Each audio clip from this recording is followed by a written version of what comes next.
DTH channels के माध्यम से स्टूडेंट्स को भी स्थानीय भाषाओं में पढ़ाई का अवसर मिल रहा है। आज देश में ऐसे अनेक डिजिटल और टेक्नोलॉजी आधारित इनिशिएटिव चल रहे हैं। इन सारे इनिशिएटिव्स को नेशनल डिजिटल यूनिवर्सिटी से और बल मिलेगा। ऐसे फ्यूचरिस्टिक कदम हमारी शिक्षा, हमारी स्किल और हमारे ज्ञान विज्ञान के पूरे स्पेस को बदलने वाले हैं। अब हमारे टीचर्स की भूमिका सिर्फ क्लासरूम तक सीमित नहीं रहेगी। अब हमारे टीचर्स के लिए पूरा देश, पूरी दुनिया ही एक क्लासरूम की भांति होगा। ये टीचर्स के लिए अवसरों के नए द्वार खोलने वाला है। हमारे एजुकेशनल इंस्टीट्यूशंस के लिए भी अब देश भर से टीचिंग मटेरियल की अनेक प्रकार की विविधताएं, अनेक प्रकार की विशेषताएं, स्थानीय टच, ऐसी अनेक बातें उपलब्ध होने वाली हैं। और सबसे बड़ी बात, इससे गांव और शहर से स्कूलों के बीच जो खाई होती थी वो दूर होगी। सबको बराबरी के अवसर मिलेंगे। साथियों, हमने देखा है कई देश ऑन द जॉब लर्निंग पर विशेष बल देते हैं। बीते वर्षों में केंद्र सरकार ने अपने युवाओं को आउटसाइड द क्लासरूम एक्सपोजर देने के लिए इंटर्नशिप और अप्रेंटिसशिप को फोकस किया है। आज नेशनल इंटर्नशिप पोर्टल पर लगभग 75,000 एम्प्लॉयर्स हैं। ये इंटर्नशिप की लगभग 25 लाख रिक्वायरमेंट पोस्ट कर चुके हैं। इससे हमारे युवाओं और इंडस्ट्री दोनों को बहुत लाभ हो रहा है। मैं इंडस्ट्री और शिक्षा से जुड़े संस्थानों से आग्रह करूंगा कि इस पोर्टल का अधिक से अधिक उपयोग करें। देश में इंटर्नशिप के कल्चर का हमें और विस्तार करना है। साथियों, मेरा ये मानना है अप्रेंटिसशिप्स हमारे युवाओं को फ्यूचर रेडी बनाने में मदद करती है। हम भारत में अप्रेंटिसशिप्स को भी बढ़ावा दे रहे हैं। इसमें हमारी इंडस्ट्री को भी उचित स्किल से जुड़ी वर्कफोर्स की पहचान करने में भी आसानी होगी।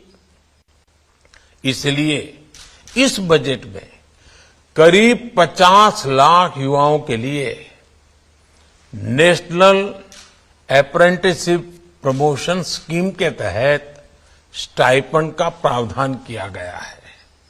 यानी हम अप्रेंटिसशिप के लिए वातावरण भी बना रहे हैं और पेमेंट्स भी इंडस्ट्री को मदद दे रहे हैं। मुझे विश्वास है कि इंडस्ट्री इसका भरपूर लाभ उठाएगी। साथियों, आज भारत को दुनिया मैन्युफैक्चरिंग हब के रूप में देख रही है। इसलिए आज भारत में निवेश को लेकर दुनिया में उत्साह है। ऐसे में स्किल्ड वर्कफोर्स आज बहुत काम आती है। इसलिए इस बजट में स्किलिंग पर बीते वर्षों के फोकस को हमने आगे बढ़ाया है। प्रधानमंत्री कौशल विकास योजना 4.0 आने वाले वर्षों में लाखों युवाओं को स्किल, रीस्किल और अपस्किल करेगी। इस योजना से आदिवासियों, दिव्यांगों और महिलाओं की जरूरत के अनुसार टेलर मेड प्रोग्राम्स बनाए जा रहे हैं। साथ ही इसमें इंडस्ट्री 4.0 जैसे एआई, रोबोटिक्स, आईओटी, ड्रोन्स ऐसे अनेक सेक्टर्स के लिए भी मैन पावर का निर्माण किया जा रहा है। इससे इंटरनेशनल इन्वेस्टर्स के लिए भारत में काम करना और आसान होगा। भारत में इन्वेस्टर्स को रीस्किलिंग पर ज्यादा ऊर्जा और संसाधन नहीं खर्च करने पड़ेंगे। इस बजट में पीएम विश्वकर्मा कौशल सम्मान योजना का भी ऐलान किया गया है। इससे हमारे पारंपरिक कारीगरों, हस्तशिल्पियों, कलाकारों के स्किल डेवलपमेंट पर जोर दिया जा रहा है। पीएम विश्वकर्मा योजना इन कारीगरों को नया मार्केट भी दिलाने में मदद करेगी और इससे अनेक उत्पादों के बेहतर दाम भी मिलेंगे। साथियों, भारत में एजुकेशन सेक्टर में तेजी से बदलाव लाने के लिए एकेडेमिया और इंडस्ट्री की भूमिका और पार्टनरशिप बहुत बड़ी है।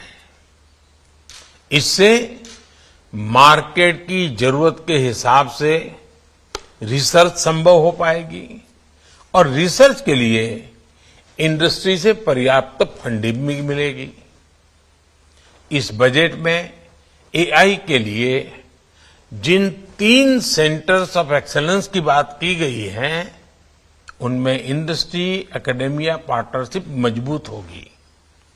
ये भी तय किया गया है कि आईसीएमआर लैब्स को मेडिकल कॉलेज और प्राइवेट सेक्टर R&D टीम्स के लिए उपलब्ध किया जाए। मुझे पूरा भरोसा है कि देश में R&D इकोसिस्टम को मजबूत करने के लिए उठाए गए ऐसे हर कदम प्राइवेट सेक्टर ज्यादा से ज्यादा फायदा उठाएगा। साथियों, बजट में जो निर्णय लिए गए हैं उनसे हमारी होल ऑफ गवर्नमेंट अप्रोच भी स्पष्ट होती है। हमारे लिए एजुकेशन और स्किलिंग सिर्फ इनसे जुड़े मंत्रालय या विभाग तक सीमित नहीं है। हर सेक्टर में इनके लिए संभावनाएं हैं।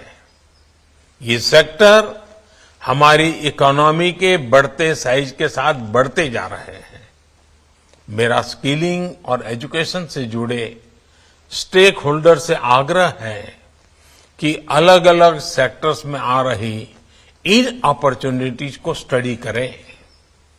इससे हमें इन नए सेक्टर्स के लिए जरूरी वर्कफोर्स तैयार करने में आसानी होगी।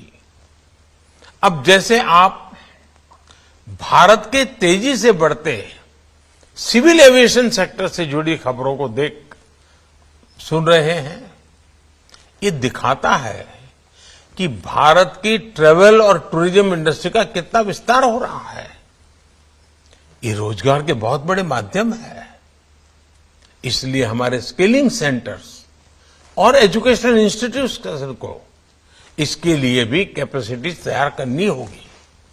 मैं चाहूंगा जो युवा स्किल इंडिया मिशन के तहत प्रशिक्षित हुए हैं, हम उनका भी अपडेटेड डेटाबेस तैयार करें, क्योंकि कई ऐसे युवा होंगे जिनके स्किल। तो पीएम नरेंद्र मोदी जो कि केंद्रीय बजट 2023 पर जारी वेबिनार से संबोधित कर रहे हैं।